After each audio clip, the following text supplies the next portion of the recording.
Bonjour à tous et bienvenue dans VIP. Si vous avez une image un peu poussiéreuse, classique, datée du clavecin, je vous invite à rester avec nous car le jeune homme que je vais vous présenter avec son look de rocker et son tempérament bien affirmé dépoussière le genre. J'ai le grand plaisir de recevoir un as du clavecin. Il s'agit de Jean Rondeau. Jean, bonjour. Bonjour. C'est vrai que là, je vous regarde, chemise en jean, barbe de 18 jours, cheveux hirsutes, je me dis, je verrais bien la guitare électrique, cet homme-là. C'est pas du tout le choix que vous avez fait. Mais quel drôle d'idée, mais incroyable. Incroyable. Pourquoi le clavecin ? Comment un petit garçon se dit un jour, tiens, je vais faire du clavecin quand tous les copains font de la guitare, de la batterie ou du violon ? Oh, les copains, ils faisaient pas de la guitare, ils faisaient rien, les copains. Ils faisaient pas de musique.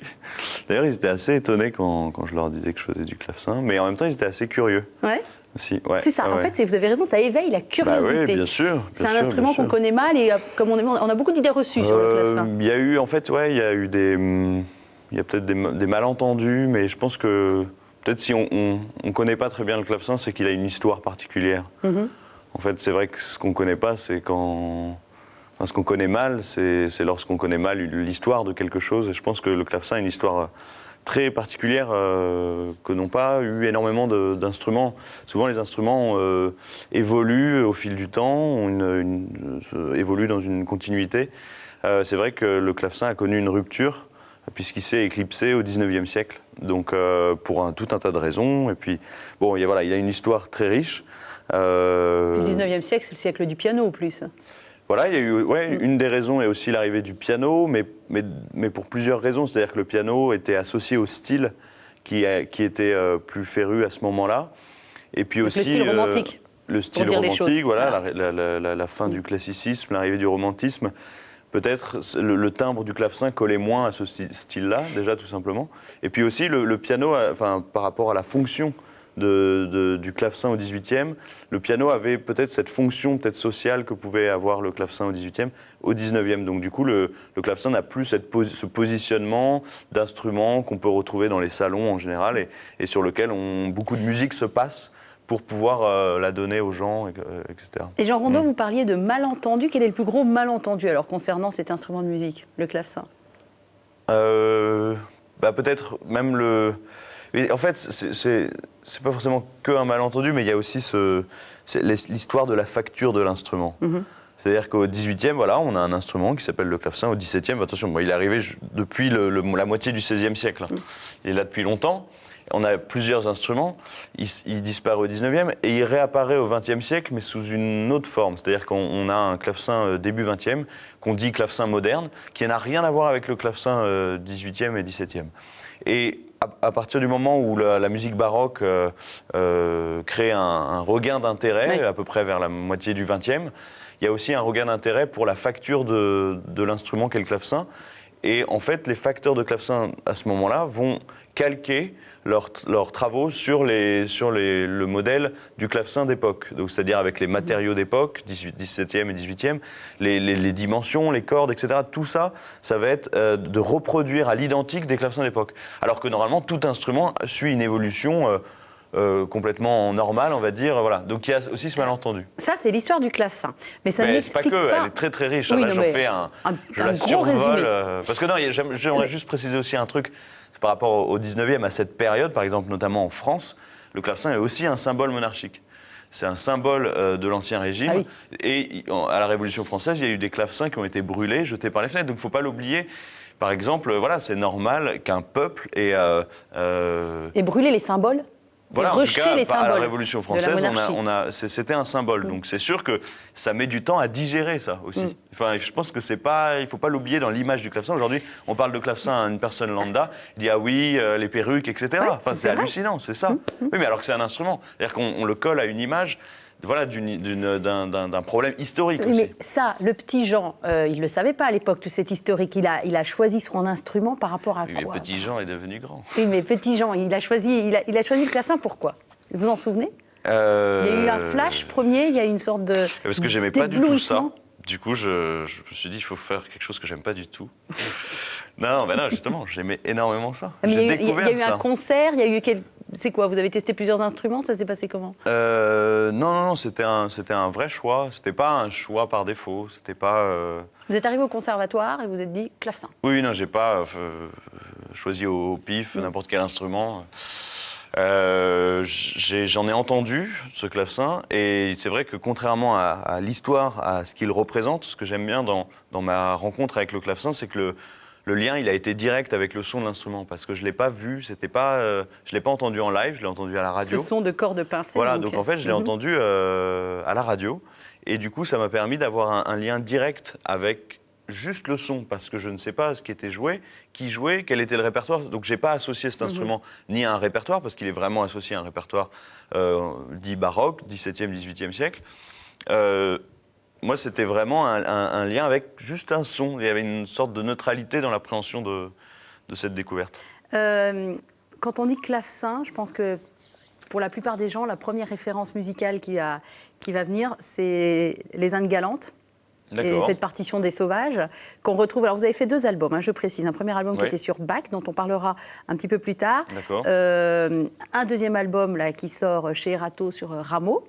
Et Royer. Et Royer, Pancras Royer. On expliquera peut-être qui il est, parce qu'il est quand même peut-être moins connu que Rameau. Si on le cite pas, il va être encore, il va rester moins connu. Moi, je propose qu'on vous regarde et qu'on vous écoute jouer, parce qu'on a bien alléché un petit peu nos téléspectateurs, donc on va quand même vous découvrir en train de jouer. C'est donc un petit extrait des Sauvages, des Indes galantes, et après on resituera ce morceau dans son époque, son compositeur, votre album, etc. On écoute, c'est Jean Rondeau au clavecin.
Ah, c'est un vrai plaisir de vous voir jouer. Alors, pour ceux qui nous écoutent et qui ne nous voient pas, qui nous écoutent à la radio, il faut préciser qu'il est en chemise en jean et pieds nus.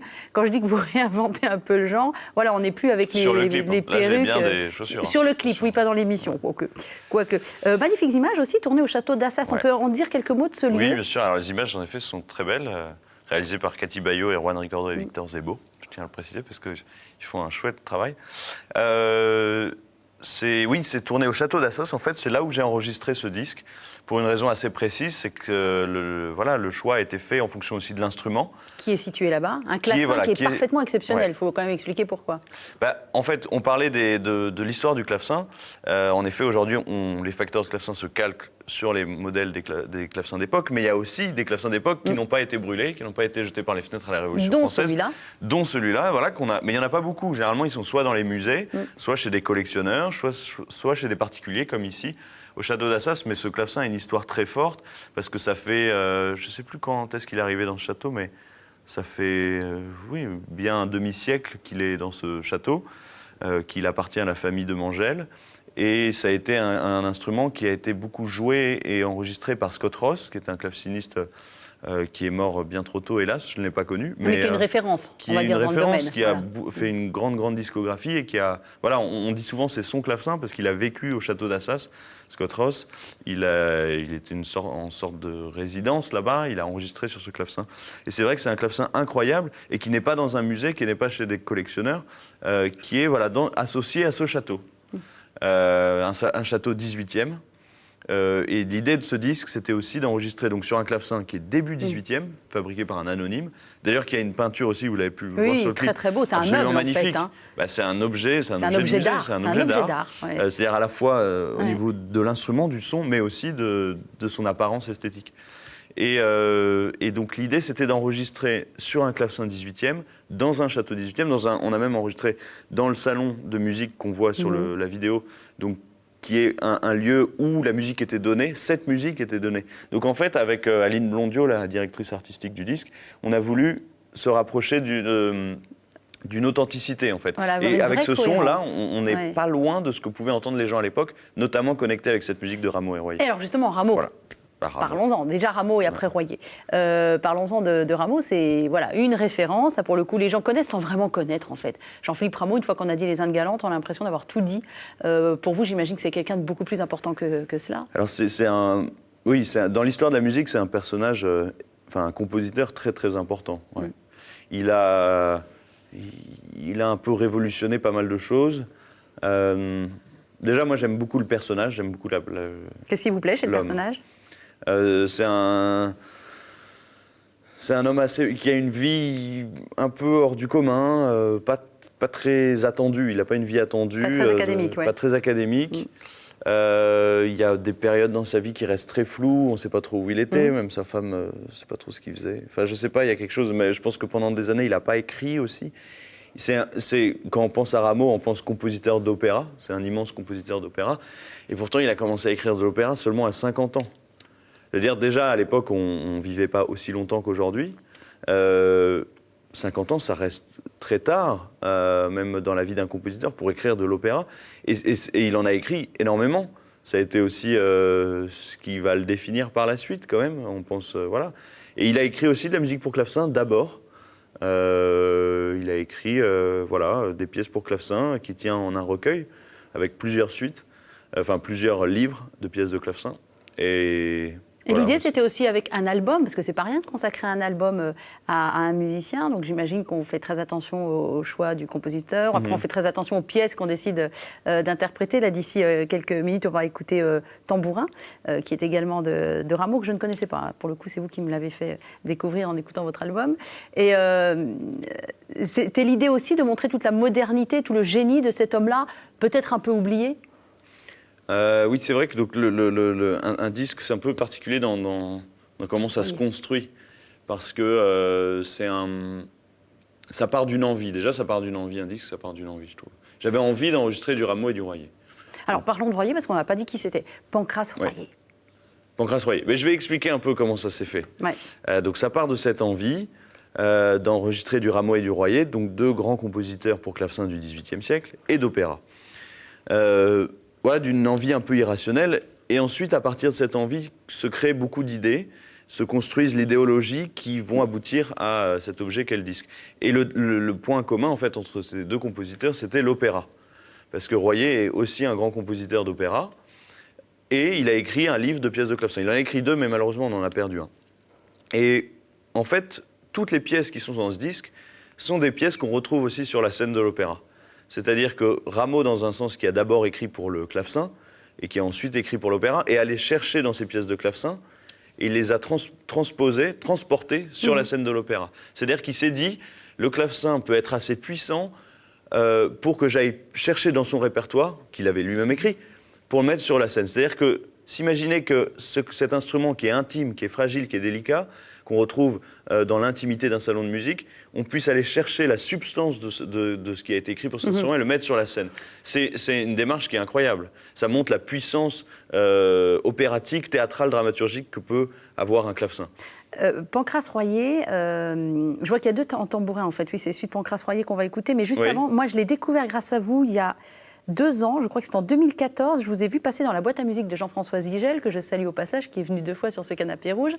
Et vous aviez interprété un morceau extraordinaire, qui demandait beaucoup d'énergie, de dextérité, c'était flamboyant. C'était la marche des Scythes. Ouais. Et j'invite vraiment nos téléspectateurs à aller non seulement l'écouter, mais vous regardez jouer ce morceau dans la boîte à musique de Jean-François Zigel live, sur il faut venir en Internet. live. Évidemment en live, Ah, mais déjà une première approche, c'est bien aussi. Évidemment, il faut toujours aller voir les musiciens sur scène, c'est évident. Donc ça, c'était la marche des Scythes. Mais là, on va écouter Tambourin, qui est c'est plus court, c'est un petit côté, on va dire, rigolo. Ouais. Alors, ce que je peux juste dire avant qu'on l'écoute, Jean, oui. c'est que donc, la première démarche qui était Rameau, celle de Royer, c'est l'opposé, c'est-à-dire qu'il a d'abord écrit pour l'opéra et ensuite pour le clavecin. Et donc ce tambourin, comme toutes les autres pièces qu'on retrouve dans cet album, sont des pièces qui étaient dans ces opéras et qu'il a mis pour le clavecin. Et pour une raison précise, c'est que le clavecin, comme je disais tout à l'heure, il avait une position sociale très importante, c'était une manière de diffuser la musique pour les gens qui n'allaient pas à l'opéra. Donc en fait, Royer a fait cette démarche pour dire, bah voilà, je vous fais découvrir ma musique un peu partout, tous les gens qui ont un clavecin chez eux, parce que c'était assez fréquent, pour ceux qui n'ont pas d'opéra, de cours, où on pouvait entendre ces opéras. Donc ce tambourin, Royer continue à le faire diffuser, à faire découvrir ses opéras à travers le clavecin, si on l'écoute ici. Alors voilà, quelques secondes de Tambourin de Pancrace Royer.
Il y a beaucoup de passion et de fougue aussi dans ce morceau. On sent que vous prenez plaisir à jouer. Ça s'entend, ça se voit. Ah ouais. Heureusement. C'est horrible d'imaginer un musicien qui ne prend pas plaisir quand même un minimum à jouer. Je sais pas, il y a une sorte de joie en vous qui passe très bien en tout cas c'est grâce au compositeur. C'est grâce au compositeur, voilà. On va dire ça comme ça. Vous n'êtes pas très en retard dans votre parcours de musicien. Vous avez quoi, 25 ans ? Bientôt. Bientôt 25 Oui. ans. À 21 ans seulement, vous avez décroché le premier prix du concours international de clavecin de Bruges, un des concours les plus importants, c'est ça ? Paraît-il. Et le prix de l'EUBO Development Trust, attribué aux plus jeunes et prometteurs musiciens de l'Union européenne. Vous avez décroché encore tout un tas d'autres prix, dont une victoire de la musique. On se dit, mais à 25 ans, il a déjà tout décroché, ce jeune homme. Que peut-il bien faire d'autres dans sa carrière, bien sûr des albums, mais aussi du jazz. Et ça, il faudrait qu'on en parle de cette autre partie. On reviendra bien sûr au clavecin. Mais vous êtes aussi musicien de jazz. Ça s'est construit parallèlement, cette envie de musique jazz, parallèlement au clavecin. Ça s'est imbriqué comment ? C'est venu comment ? C'est venu plus par le biais du piano, en fait. Ouais. C'est le piano qui m'a permis d'appréhender cette musique, notamment, sans parler de jazz, mais vraiment de l'improvisation. Le piano, j'ai commencé le piano en fait avec l'improvisation, donc j'ai tout de suite été Vous aviez quel âge ? Alors j'ai fait quand même 2 ans de piano, on va dire entre guillemets plus classique, plus académiquement au conservatoire. Mais ça m'a, alors je sais pas quelles étaient les raisons, mais ça m'a pas forcément passionné tout de suite. C'est facile de passer du clavecin au piano ? Parce qu'on se dit, oh, c'est à peu près la même chose.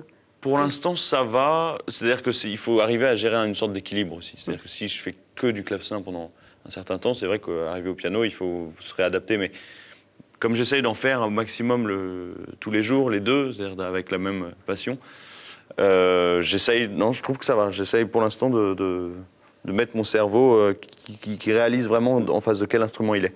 Mais le piano, et voilà, j'ai fait 2 ans plutôt classique. Et après... Ce qui m'a vraiment fait aimer l'instrument, c'est l'improvisation. Et le jazz, l'apprentissage du jazz aussi. Mais l'improvisation, c'est-à-dire que l'improvisation, c'est une des branches essentielles dans la musique. Si on pense la musique en termes de triangle équilatérale où il y aurait 3 branches qui se complètent.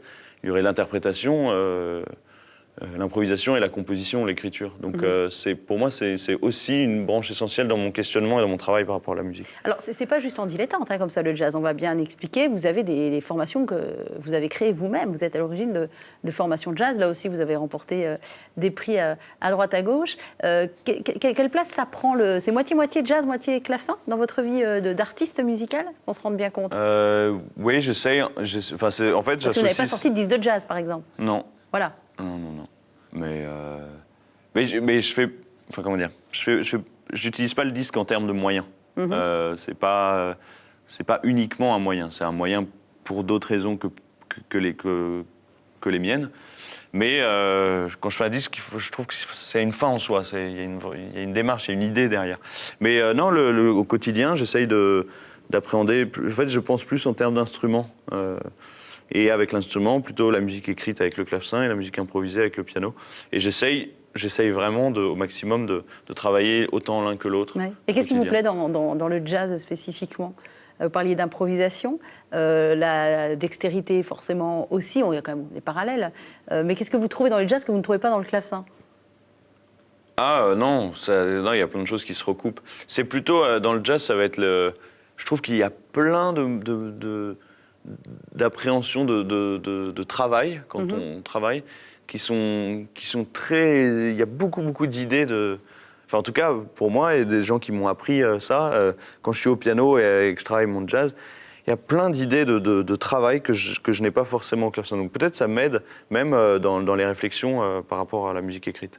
D'accord, donc c'est très complémentaire. Mais ce que j'aime beaucoup dans le jazz, mais dans la musique en général, mais peut-être c'est le jazz qui m'a plus appris ça, c'est le rapport à la phrase, le rapport au discours, à l'histoire, et le rapport à l'inconscient aussi avec les gens. C'est-à-dire que dans l'improvisation, je sais pas, il y a toute cette phase de silence qu'on insère entre les phrases, dit beaucoup de choses, parle beaucoup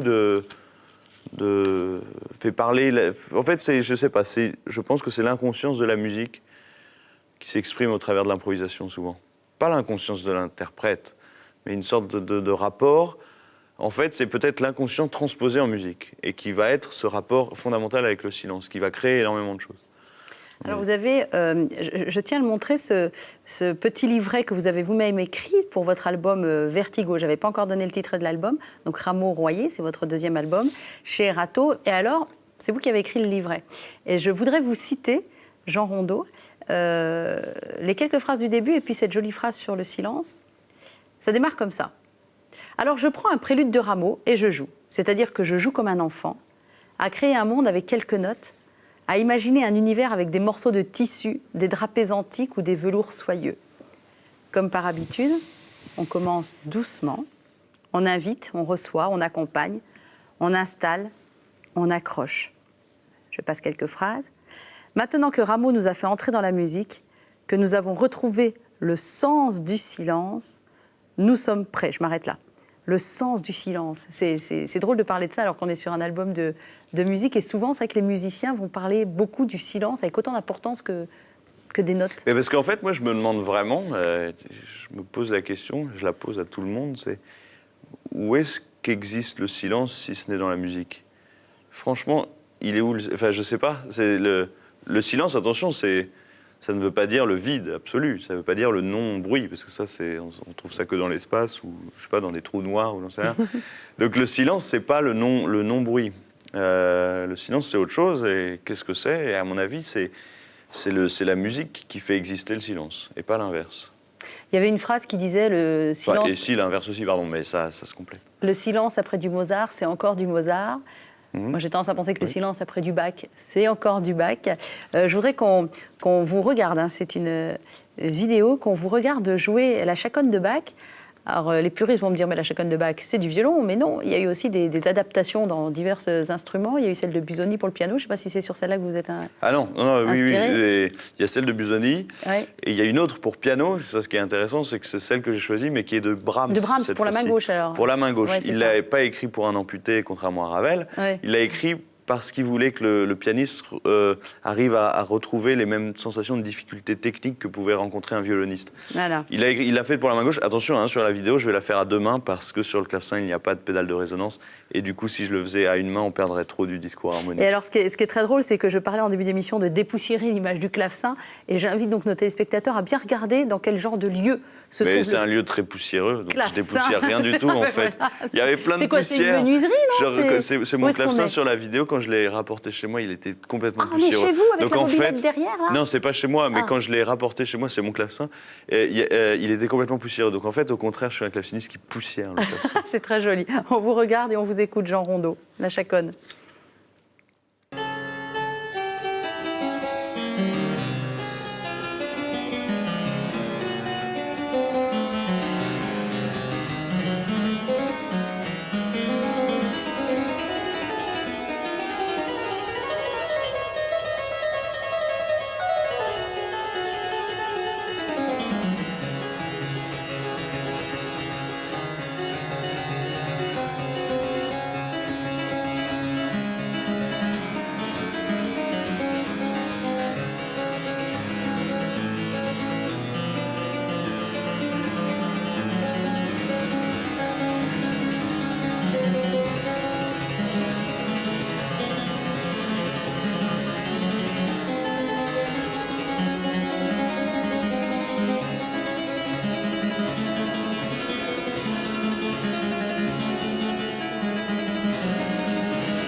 Voilà, alors tout à l'heure, on était dans le salon de musique absolument magnifique du château d'Assas. Cette fois-ci, nous sommes dans un hangar, on ne sait pas bien où. Il y a de la menuiserie partout, des planches, une vieille mobilette. Voilà, c'est ça qu'on aime bien avec vous, Jean Rondeau. C'est que je poussière le clavecin. C'est la poussière.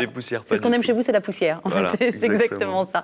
Je vais vous demander d'accueillir avec moi le deuxième invité de cette émission. Il s'agit d'une chanteuse, interprète, compositrice également. Elle s'appelle Anne David, elle nous vient de Lyon. Et Anne David a choisi de se produire avec des textes de la poétesse, venez Anne, installez-vous, avec des textes de la poétesse Marie-Noël qu'elle a mis en chanson. Anne David, Jean Rondeau. Voilà. Bonjour. Deux univers, pas diamétralement opposés, mais en tout cas qui n'ont pas grand-chose à voir et qui vont se parler. Et pourtant, alors voilà, arrivons au et pourtant. Anne, vous avez écouté cette première partie d'émission avec ce jeune homme. Il y a des choses qui vous ont percuté, qui ont fait écho en vous dans ce qu'a pu dire Jean Rondeau. Plusieurs. Alors, dites-moi choses. quoi. Parce qu'en fait, déjà le fait de... Justement la poussière. La poussière, ça va percuter. La poussière. Parce que c'est vrai qu'en fait, ce qui se passe, c'est qu'il y a une espèce d'ancrage dans le passé. Et de cet ancrage dans le passé, on va aller vers le présent et l'avenir, bien sûr. Donc c'est ça qui... Et en fait, il y a, comme ce que j'essaye de faire avec Marie-Noël, c'est le fait de porter un flambeau et d'aller transmettre ce flambeau. Tout en laissant un petit peu de sa patte à soi, un petit peu de... C'est ça, bien sûr, bien sûr, évidemment, parce que bien sûr, le présent est là, et donc ça... Voilà. Et donc la similitude un petit peu des démarches, très bien. Voilà. D'autres C'est ça choses que j'ai- encore qui... Et puis, évidemment, la musique classique, moi, ça, forcément, ça fait écho chez moi, parce que, en fait, moi, j'ai découvert la musique classique à 9 ans, 9-10 ans, chez mes grands-parents. Parce qu'ils m'ont recueilli, et à ce moment-là, j'ai été découvrir dans leur discothèque tout ce qui était classique, quoi. Et je rechantais ça, enfin, j'ai adoré ça. Et je chantais avant, mais avec le classique, c'est vrai que... Non, j'ai pas chanté du classique, mais je me rechantais dans Vous ma, en dans êtes ma tête. nourri, Je m'en suis nourrie. Vous voilà, faisiez ça c'est aussi, d'aller exactement choper les CD des parents en classique et d'aller les écouter, ou ça s'est fait différemment, votre construction? On parle de mes parents. Non, qu'est-ce que je voulais Non, on dire parle des CD des parents. Euh, Non, mais oui, est-ce que, oui, est-ce que tous les gamins qui aiment la musique vont choper comme ça, vont vite aller belle chercher? discothèque, Ouais. belle discothèque, ouais. Oui, ça nourrit Ouais. aussi l'imaginaire de l'enfant, Oui, mine de bien rien. sûr. Mais en fait, je trouve que c'est marrant parce que chez un enfant, il suffit de parfois 3 notes pour aimer la musique. Il suffit pas de tout. Voilà, on peut avoir, on peut découvrir, on peut entendre toute la musique dans une musique, un disque, une piste. C'est très vrai. C'est surtout si c'est de la belle musique. Vous, vos références, à part en classique, mais en chanson, en chanteuse éventuellement, parce qu'on vous compare, on va vous écouter chanter tout à l'heure Anne David, mais les premiers comparatifs ont été vers Barbara, vers Marie-Paul Bell. Alors moi, j'ai tout de suite pensé à Anne Sylvestre dans sa version adulte. Aussi, oui. Ah bah oui, Tout à complètement, pour le style de voix Oui, aussi. c'est vrai, c'est vrai. Vous, quelles sont vos références? Eh bien, moi, c'est évidemment Barbara, bien sûr, mais aussi Brel, Brassens, enfin tous les grands auteurs, compositeurs, interprètes, on va dire, mais aussi d'autres. Alors, vous voudrez quand même citer des femmes, bien sûr, hein, bon, Anne Sylvestre, mais il y a d'autres femmes comme Francesca Solville, par exemple, ou alors d'autres femmes comme. Voilà, j'ai un petit trou là. Mais bon, il y en a plein, en fait. Oui, l'imaginaire d'un Il y musicien. a Hélène Martin. Il y a Hélène Se Martin, voilà, ça me revient. Hélène Martin, hein, qui était aussi bien auteur, compositeur, interprète, mais aussi interprète des poètes, en poésie surtout. Alors voilà, parce que ce qui vous relie à Marie-Noël, alors Marie-Noël, c'est vrai qu'il y a toute une génération à qui ça parle énormément, Voilà. et malheureusement elle commence à être oubliée. Je trouve ça magnifique ce que vous faites actuellement, de porter ce flambeau. C'était une poétesse, le général de Gaulle l'adorait, mais il était loin d'être le seul. C'est une femme qui a une vie très, très simple, Oui, tout à fait. presque austère, hein, on va dire, qui était origine d'Auxerre, de cette ville d'Auxerre dans l'Yonne, et qui est... ça. beaucoup restée, dont on a une image un peu vieillotte, parce que c'est vrai que la seule fois où elle a été filmée, c'était en 76, où elle a accepté enfin que des caméras... En 60, en fait. Ah, Elle avait en 60. 76, en fait, elle avait 76 ans. Ah, elle avait 76 ans, vous avez raison, c'est Hein, exactement c'est en ça. Elle a 67, accepté en pour la 60, première non, fois parce des qu'elle est caméras morte en chez 67. elle. Elle est morte en 67. Donc, Voilà, c'est ça. Merci de rétablir les chiffres. Merci beaucoup. Donc, Donc là aussi, on a une image un petit peu vieillotte et poussiéreuse de cette femme-là, alors que sa poésie est pleine de force, pleine de douceur. C'est assez impressionnant quand même, les poésies de Marie-Noël. Oui, et on peut même noter une certaine, on va dire, on peut dire une certaine sensualité aussi, beaucoup d'affection, beaucoup de tendresse par rapport à l'enfance, notamment. Elle a écrit des choses qui sont superbes, comme le chant de nourrice, par exemple, Oui. des choses comme ça. Et en fait, c'est étonnant, parce que, et c'est ce que je cherche à faire aussi, justement, c'est de dépoussiérer, en fait, d'enlever. Il y a de la poussière, là, puis on enlève la poussière, et là, on livre vraiment j'ai envie de dire, la substantifique moelle de l'œuvre de Marie-Noël. Et pas que, parce qu'en fait... Vous jouez, donc vous avez mis de la musique sur ces paroles, vous avez déjà fait un choix, vous aussi, on construit un spectacle, on construit un album, j'imagine, il y a des choix à faire, ça fait mal, ou des fois ça fait plaisir. Vous jouez dans un récital qui s'appelle L'âme sœur. Oui. Il y a quelques dates à Paris au Théâtre du Nord-Ouest qu'on peut retrouver sur votre site, 5 et 16 mai, 6 juin, en juillet, en août, en septembre. On regardera ça sur votre site anne-david.fr. C'est vraiment une âme sœur. Oui. Parce qu'en fait, si je peux me permettre de raconter un peu l'histoire, mon histoire en fait, avec Marie-Noël, c'est bien que je ne l'ai jamais connue. Que vous n'avez jamais connue, on va quand même préciser. Je précise. Je suis née après. Ah, mais lui non plus, il n'a jamais connu Rameau et pourtant il a une vraie histoire avec lui. Justement, c'est ça. Ah si, vous l'avez connu Rameau, d'accord. Ah, ok. Bach aussi. Oui, on peut dire ça virtuellement. Dans un bistrot, très bien. Merci Jean Rondeau, donc je reviens avec ça. Bien sûr, non, mais moi c'est pareil, je l'emmène avec moi à Paris et dans Lyon aussi d'ailleurs, évidemment. Et non, ce qui est très curieux en fait, c'est qu'il y a eu des signes avant-coureurs de cette rencontre en fait, avec elle et avec son œuvre. Et en fait, la première rencontre que j'ai faite avec elle, c'est que quand j'ai eu mon premier prix de poésie en 77, ça remonte assez loin, ma grand-mère, qui avait une maison dans Lyon, m'a emmenée à Auxerre. Et elle m'a prise en photo devant la statue de Marie-Noël. Elle a dit, il faut que je te prenne en photo devant cette statue parce que Marie-Noël, c'est une grande poétesse, tu comprends, etc. Bon. Moi, je ne connaissais pas du tout les poèmes à l'époque. Et plusieurs années après, mon professeur de chanson au conservatoire, Pierre Litoust, m'a fait découvrir les poèmes de Marie-Noël que j'ai commencé à mettre en musique. Et puis ensuite, il y a eu une arrivée à Auxerre en bateau, parce que j'en ai vécu 14 ans sur un bateau, ça c'est un petit détail à part. Et ensuite, je suis arrivée rue Millot, donc à mi-chemin. On était donc à mi-chemin pendant 2 ans entre sa maison et le lieu de naissance de Marie-Noël. Vous étiez vraiment dans ces traces, et à un moment, il faut écouter les signes. Voilà. Donc là, j'ai remis en musique les poèmes. En plus, j'ai pris d'autres poèmes que j'ai mis en musique à ce moment-là. Et surtout, j'ai pu rentrer dans la maison, et c'est ce que je raconte dans la fameuse chanson. Qui se visite ensemble, qui pendant longtemps ne s'est pas visité. Voilà, qui pendant longtemps est fermée au public. Alors, je suis sûre que là, Jean, il est un peu paumé, parce que Marie-Noël, vu votre âge, 25 ans bientôt, vous n'avez jamais entendu parler, j'imagine. Non, pardon, je connais pas. Donc voilà, ça va être une découverte pour vous. Et peut-être pour beaucoup je connais pas. de gens aussi. Moi, je propose qu'on regarde une petite vidéo qui présente un petit peu votre travail, et on y revient juste après. Anne-David. D'amour aux jardins odorants et fleuris, plein d'amour aux débris tombés sous le dédain, plein d'amour à la voile qui se tend sous la brise, à la vie que j'ai mise sous une bonne étoile, plein d'amour à la voile qui se tend sous la brise, à la vie que j'ai mise sous une bonne étoile.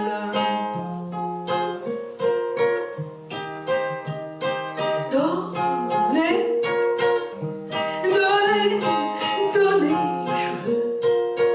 Donnez, donnez, donnez, donnez, je veux. Donnez, plein d'amour aux rivières qui nous emmènent loin, au canal qui rejoint nos absences légères, plein d'amour sur les pages, aux carreaux entrouverts, comme des bras offerts aux fruits de nos voyages, plein d'amour sur les pages, aux carreaux entrouverts, comme des bras offerts aux fruits de nos voyages.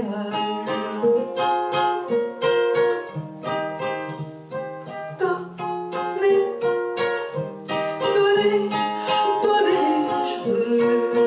Donner, donner, donner, donner, je veux. Donner. Voilà, merci à un extrait d'Anne-David en récital. On peut vous retrouver au Théâtre du Nord-Ouest, je le disais, plusieurs dates en mai, juin, juillet, août et septembre, tout cela sur votre site internet. Anne, dans cet unique documentaire qu'on peut voir tout simplement sur internet, effectivement, elle avait 76 ans. Et alors la première image, c'est Marie-Noël qui sort de l'église. Tous les matins, il nous explique depuis 40 ans, 50 ans, elle va à la messe parce que c'était une grande personnalité catholique aussi, mais dont la poésie transcendait bien au-delà que le monde catho.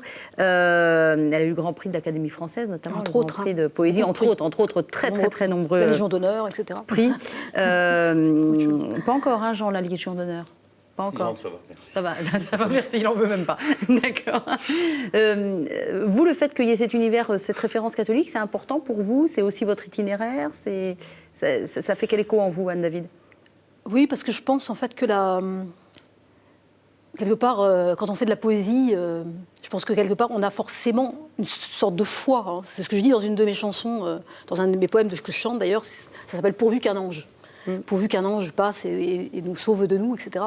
Mais justement, moi, je dis, dans ce poème, je dis que c'est ma profession de foi, la poésie. Parce que la poésie est quelque chose de sacré. Je pense aussi dans la musique classique. Même si on n'est pas, je veux dire, forcément pratiquant, etc. Enfin, mais il y a quelque chose au-dessus, qui est au-delà de l'humain. En fait, moi, je pense qu'on est le lien, tout simplement.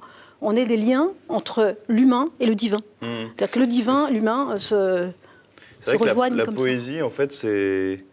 Je trouve que c'est...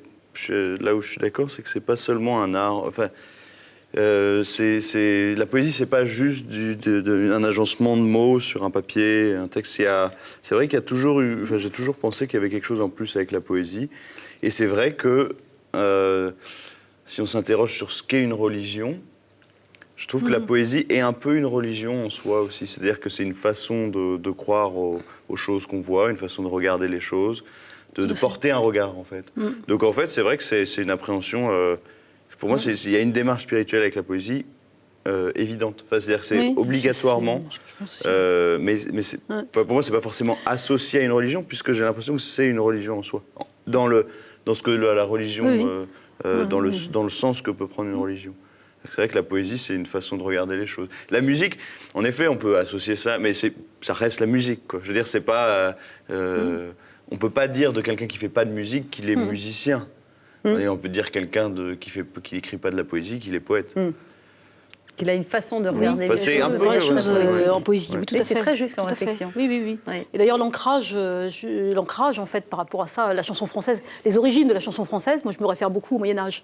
Marie-Noël aussi se référait beaucoup, elle aimait beaucoup cette période de l'histoire.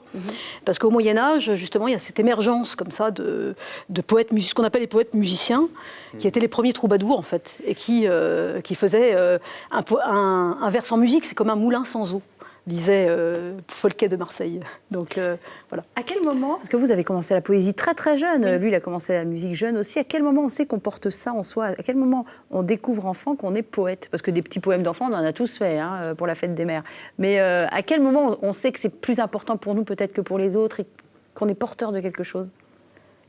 Ou on le sait, ou alors on ne sait pas du tout, et ça vient, et ça nous arrive dessus comme ça, comme aussi bien que maintenant. Je veux dire, ça peut durer très longtemps. Mais vous, ça s'est révélé très tôt à vous, Anne. Oui, à l'âge de 8 ans. Ouais. À l'âge de 8 ans, je me suis retrouvée devant une cascade en Ardèche, et là, j'ai eu envie d'écrire tout de suite quelque chose. Ça, on a quelque chose qui nous arrive comme ça. Voilà, c'est ça que j'essayais d'obtenir de Jean tout à l'heure, sa cascade en Ardèche. J'ai pas réussi à trouver le moment fondateur de sa musique. J'ai entendu. Oui. Ah oui, 3 notes, mais on n'a pas su exactement. Là, tout de suite, on a une cascade en Ardèche, ça y est, on a une image. Oui, mais parce que j'aime bien laisser de la place à l'imagination. Je me demande à quoi ça ressemble l'imaginaire d'un claveciniste, tiens. L'imaginaire, c'était d'ailleurs le thème de mon disque précédent sur Bach, c'est-à-dire que... Bah oui, la question n'arrive pas comme ça de nulle part, Jean. Ah, subtil. Mais mais c'est vrai que le rapport à l'imagination, il est assez fort, et je pense que... Je sais pas si... En fait, j'arrive pas à savoir si la poésie, c'est aussi un rapport à l'imagination. Pour moi, j'ai l'impression que la poésie, ça va être plutôt vraiment un regard, quoi. C'est-à-dire que c'est pas... C'est s'imprégner. Pour moi, on peut être dans un lieu très très moche, très glauque, etc. et que y ait énormément de poésie. C'est une façon de voir les choses, mais c'est pas forcément je sais pas. Si, mais... J'aurais du mal à en parler bien. Non, je vous en parlais très bien et avec beaucoup de maturité. J'aime bien écouter des gens qui savent en parler. Ah bon, on va écouter Anne chanter. Oui, avec plaisir. On décide tous les deux. Je préfère chanter que parler aussi. Mais bon, ça, alors là, c'est une de vos compositions qu'on va écouter. Anne, expliquez-nous. Tout à fait, oui. Donc mon hommage à Marie-Noël, la chanson que j'ai écrite le choc émotionnel en fait que j'ai eu quand je suis rentrée dans la maison.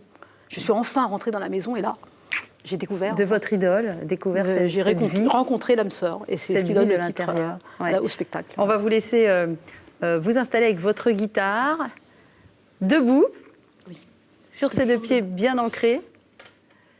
Elle s'appelle comment la chanson, Anne? L'âme sœur. L'âme sœur, tout simplement. Donc qui est également le titre du spectacle. Vous ouvrez le spectacle avec ou vous finissez le spectacle? Vous terminez le spectacle avec cette chanson-là. Oui. Alors on vous écoute.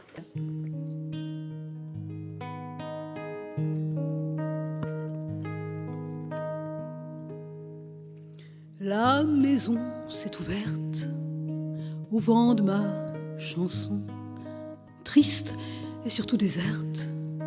Elle errait sans raison. Ses roses sont fanées, ses poutres s'alourdissent sous le poids des années, des feuilles qui jaunissent. Ses murs sont devenus un peu gris sous les lames. Mes notes inconnues sont tombées sous le charme, sous le charme, sous le charme, sous le charme.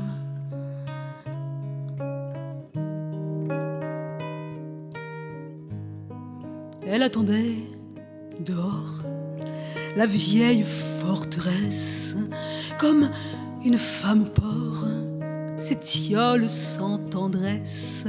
Elle a ouvert les bras et le plus grand poème est sorti des gravats pour lui dire je t'aime. Son corps est oppressé par la guerre et l'absence.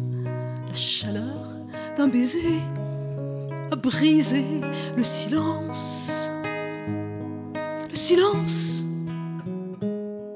Le silence. Le silence.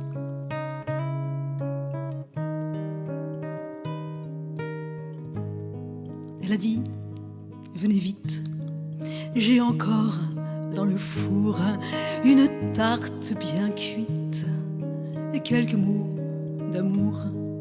Alors, tout doucement, j'ai traversé le seuil, touché le firmament avec du bleu sur l'œil. Alors je suis entrée avec plein de douceur. J'ai enfin rencontré ma défunte âme sœur. Âme sœur, âme sœur, âme sœur.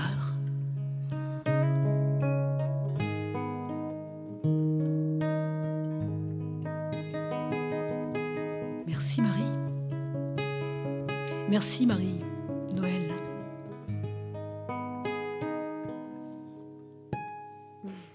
Bravo. C'est joli, hein, cette idée de sororité qui transcende les âges ou de fraternité qui transcende les âges. Tout à l'heure, Jean Rondeau, vous disiez en rigolant, monsieur, j'ai bien connu Rameau au bistrot du coin et puis Bach aussi, mais il y a quelque chose quand même qui vous unit. Il y a beaucoup de questions de silence dans ce que vous dites l'un et l'autre, soit en chantant, soit en le disant, de poussière aussi. C'est une émission de silence et de poussière, c'est comme ça. Voilà. De lumière aussi. De lumière, bien sûr.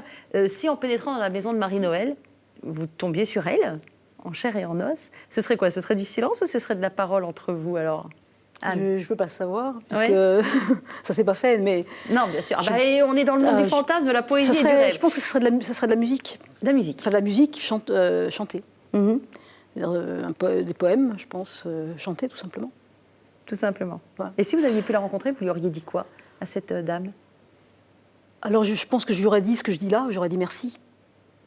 Parce que je pense qu'elle m'a transmis quelque chose, au-delà de... Alors, je le pense maintenant, ça n'engage que moi. Hein. Peut-être qu'elle ne l'aurait pas pensé, je ne sais pas. Et j'ai senti qu'il y avait une sorte de flambeau comme ça qui était transmis, une sorte, comme je dis dans le dossier de presse, un mandat transgénérationnel. Et qui se passe comme ça, on passe... Parce que je disais aussi dans un article qu'un poète ne meurt jamais. Un musicien non plus. C'est très joli comme idée, hein. On sait très bien qu'il meurt. Un compositeur, en bien tout cas, sûr. son œuvre mais il ne meurt, et son esprit. Il ne meurt jamais et son esprit, après, arrive comme ça, se transforme, se transmet à travers les générations. Et je suis très contente de l'emmener avec moi. Je pense qu'elle me porte. Je la porte aussi. On se porte mutuellement. Hein. Et voilà, c'est ça. En fait, on parle de la poussière, justement, et de ce qui est obscur. Et puis on emmène tout ça vers la lumière. Et c'est ce que je fais depuis pas mal d'années déjà. Depuis, je ne veux pas dire le nombre d'années parce que ça fait assez longtemps. Mais en tout cas, depuis au moins une bonne vingtaine d'années, là, je m'efforce justement, quand j'écris d'ailleurs, d'emmener tout ce que j'entends, tout ce que je peux ressentir. Ça vient des fois de personnes, de musique, de paysages. Et d'emmener tout ça, tout ce qui est même obscur, en Ardèche. Voilà, en Ardèche ou ailleurs, hein, et d'emmener tout ça vers la lumière, justement, vers la scène. Vous aussi, cette notion de lumière, elle est importante? La poussière, oui, le silence, oui, la lumière? Oui, sinon je vois pas les notes. Moi, je vois pas. Il a un second degré et un recul. C'est vrai que c'est... qui est assez drôle. Et vos copains du jazz, quand ils vous entendent... Enfin, je ne sais pas si vous entendent jouer du clavecin, d'ailleurs, ils sont déjà venus vous voir en concert ou... Non, ils savent pas ce que c'est. Ils savent pas ce que c'est. Non, je rigole. Non, bien c'est sûr, pas si ils aiment étanche. bien. Le monde de la musique n'est pas Bien si sûr. étanche qu'on veut bien le Bien dire, sûr, au contraire. oui, ils sont très curieux avec ce style-là. Et à côté... Mais en même temps, je veux dire, par exemple, si on parle de Bach, Rameau, c'est deux compositeurs qui sont aussi essentiels d'un point de vue harmonique dans l'histoire de la musique. Enfin, il n'y a pas à choisir, hein. Ouais, je veux dire, c'est difficile de passer outre ce genre de compositeur, ouais. Alors, Mais je me pensais à un truc là sur le fait de la rencontrer quelqu'un. Il y a aussi ce truc où parfois moi j'ai un peu envie de rencontrer des gens que j'admire et juste moi, ne rien dire, mais les laisser parler. Juste laisser Oui. verser parler. Par exemple, là, on parlait de poésie. Ouais. Oui. Parce que bon, c'est sûr que c'est impossible de rencontrer Baudelaire, il est mort. Il y a plein de poètes, c'est difficile. Mais c'est vrai que des poètes d'aujourd'hui... Par exemple, moi, il y a un poète que j'aime beaucoup qui s'appelle Christian Bobin. Ah, j'en étais sûre. C'est juste mon idole. Il est déjà venu 3 fois dans cette émission. Je connais. Oui, c'est marrant parce qu'en fait, en toute honnêteté, déjà, j'ai pas la télé. J'ai jamais eu la télé, je regarde pas la télé. C'est très bien. Donc, du coup, je connais pas forcément la chaîne KTO non plus, puisque c'est à la télé. Mais en revanche, comme j'aime beaucoup Christian Bobin et que j'écoute ses émissions sur Internet, j'avais vu qu'il était passé ici, du coup, j'avais écouté son émission. Et du coup, c'est pour ça aussi que ça me faisait très plaisir de venir ici, comme un enfant un peu fan, se dire, tiens, il y a aussi Christian Bobin qui est venu ici. Parce que c'est vrai que non, j'aime beaucoup la façon dont il parle de la poésie. Tout à l'heure, on essayait d'en parler. Christian, il s'assoit, on l'écoute.